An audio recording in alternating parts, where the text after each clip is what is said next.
Hi friends, ఈరోజు మనం ఎక్కడైతే మన నిరసన తెలియజేయబోతున్నామో ఆ విద్యాభవన్కి వెళ్ళడం జరిగింది ఫ్రెండ్స్. అక్కడ పాఠశాల విద్యాశాఖ కమిషనర్ ఉంటారు. అయితే ఆ ప్లేస్కి వెళ్ళడం జరిగింది. అయితే అక్కడ ఒక విషయం, నాకు తెలిసిన విషయం ఏంటంటే, నేను ఆల్రెడీ ఒక 15 మీడియా ఛానల్తో మాట్లాడాను. అంటే TV9, NTV, 10 TV, అలాగే ABN, TV5, అలాగే సాక్షి టీవీ, RTV, అలాగా అన్ని టీవీ ఛానల్తో మాట్లాడాను.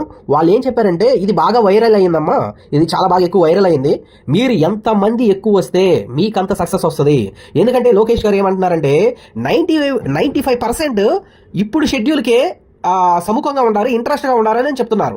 మేము 95% అసలు ఇంట్రెస్ట్గా లేవు అని చెప్పాలంటే ఈ ఈ ఈ యొక్క మంగళగిరి, చలో మంగళగిరికి ప్రతి ఒక్కరు రావాలి. వస్తే సక్సెస్ మందే.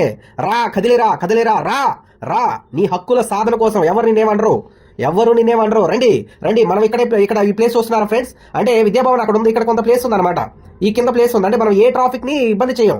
ఈ ప్లేస్ లో మనం ధర్నా చేస్తాం. ఇక్కడ కనిపిస్తుంది కదా, ఈ ప్లేస్ లో మనం ధర్నా చేస్తాం అనమాట. ఈ ప్లేస్ లో మనం మీడియా వారితో మాట్లాడడం అవన్నీ చేస్తాం అనమాట.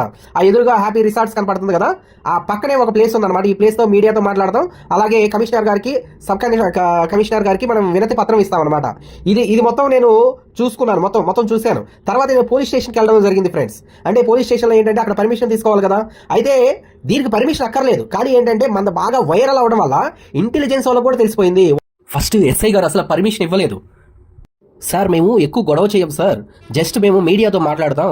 అలాగే కమిషనర్ గారికి మేమేం చేస్తామంటే జస్ట్ వినతి పత్రం అందిస్తామండి, అంతే తప్ప మేము రోడ్లని బ్లాక్ చేయడం అలాగా అసలు చెయ్యం సార్ అని చెప్పి నేను చెప్పాను అనమాట.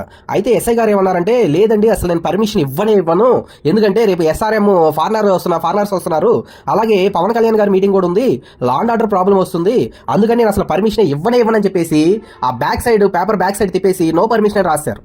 కానీ మన సోమశేఖర్ గారు కూడా, ఆయన కూడా మనతో కలిసి ఆయన కూడా CA గారితో మాట్లాడడం జరిగింది, ఫోన్లో నేను వెళ్ళడం జరిగింది. అయితే CA గారికి చెప్పాం, సార్ మేము రోడ్లు ఏం బ్లాక్ చేయమండి, దయచేసి మాకు పర్మిషన్ ఇవ్వండి సార్ అని చెప్పేసి బతిమలాడితే ఓకే చేసుకోండి అని పర్మిషన్ ఇచ్చారనమాట.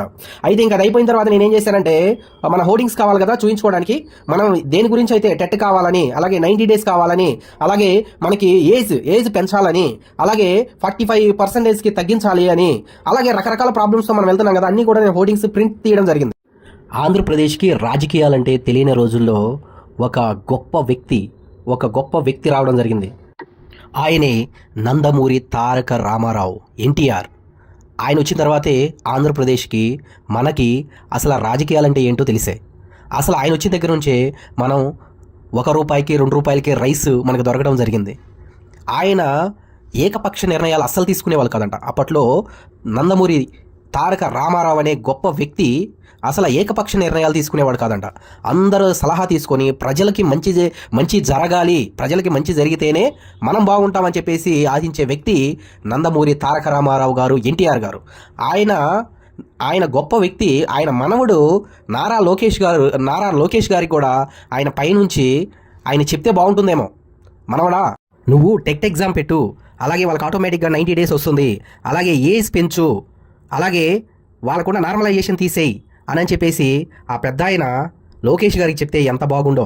ఏకపక్ష నిర్ణయాలు వద్దు, మనకి అది మంచిది కాదు, 50,000 ఓట్లు పోతాయి అని ఆ మహానుభావుడు లోకేష్ గారికి చెప్తే ఎంత బాగుండునో.